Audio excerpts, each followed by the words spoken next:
chapter 3, Tritiyodhyaya. Maharshi Suta continued, O Rishis, I will now tell you another story. In the olden days, there lived a wise king by the name Ulkamukha. He had mastered all his senses and always spoke truth. He used to go to the temple every day and give gifts to the Brahmins. His lotus-faced wife was a pure and pious woman. One day, the royal couple was performing the Satyanarayana puja on the banks of the river Bhadrashila. At that time, a merchant called Sadhu sailed by. He saw the king performing some puja and stopped his boat. He got off and addressed the king humbly. O king, would you kindly tell me what you are doing with such devotion and concentration? The king replied, O Sadhu, I have no children. I am worshipping the Almighty Lord Satyanarayana so that I may be blessed with children. On hearing this, Sadhu spoke humbly, O king, please tell me how to perform the puja. I would like to observe the vrata as I too have no children. The king told him all the details. Sadhu returned home and with great joy told his wife about Satyanarayana puja. Then they decided to perform the puja after the child was born. Then by the divine grace, Sadhu's wife Leelavati gave birth to a beautiful daughter. They named the child Kalavati. One day, Leelavati reminded her husband of his promise to perform Satyanarayana puja. Sadhu told his wife that he would do the puja at the time of his daughter's wedding and got busy with his work. In the meantime, Kalavati grew up into a lovely girl. Sadhu sent out messengers to find a suitable bridegroom for his daughter. One of his messengers found a good-natured and handsome boy in a Vaishya family from Kanchananagara. Sadhu found the boy to be a suitable match for Kalavati and celebrated his daughter's wedding in a grand manner. But Sadhu completely forgot about the Satyanarayana puja and angered Lord Satyanarayana.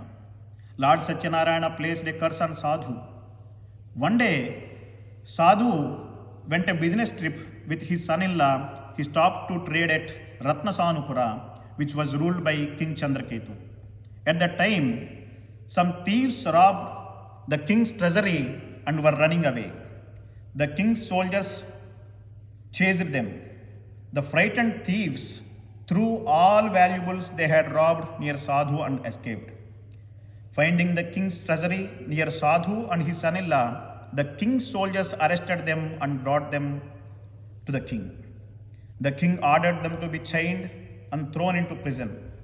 Because of Lord Satyanarayana's maya, nobody even listened to what Sadhu had to say in his defense. King Chandraketu also took all their merchandise. Sadhu's wife was also affected by Lord Satyanarayana's curse. Some robbers broke into her house and robbed everything. One day, Sadhu's daughter Kalavati was very hungry and went out in search of food. She wandered here and there and stopped at a house where Satyanarayana puja was being performed. She stayed at the place until the puja was over and took the prasada that was offered. When she reached home, it was little night. Kalavati asked her where she had been. Kalavati told her mother that she was listening to Satyanarayana katha in somebody's home. Then Leelavati reminded her husband's promise of performing the puja. She decided to observe the Satyanarayana vrata herself. She invited all her relatives and friends and prayed to Lord Satyanarayana to forgive their sins. Lord Satyanarayana was pleased with Leelavati's prayers. Lord Satyanarayana appeared in King Chandraketu's dream. He ordered the king to release the two merchants from prison as they were not the real thieves. Lord Satyanarayana warned the king that his kingdom, wealth and children would all be destroyed if he failed to release Sadhu and his son-in-law. Next morning, the king told his counselors about his dream. He ordered Sadhu and his son-in-law to be brought before him. Sadhu and son-in-law were frightened and stood before the king with bowed heads. The king talked to them gently and said, "You too have suffered a great deal because of your fate, but there is nothing to fear." The king returned their merchandise, gave them new clothes and lots of gifts, and sent them home. Satyanarayana Maharaj ki jai. Iti Sri Skanda Purane Reva Kande Satyanarayana Swami Pratakadajam Tritiyodhyaya Samaptah.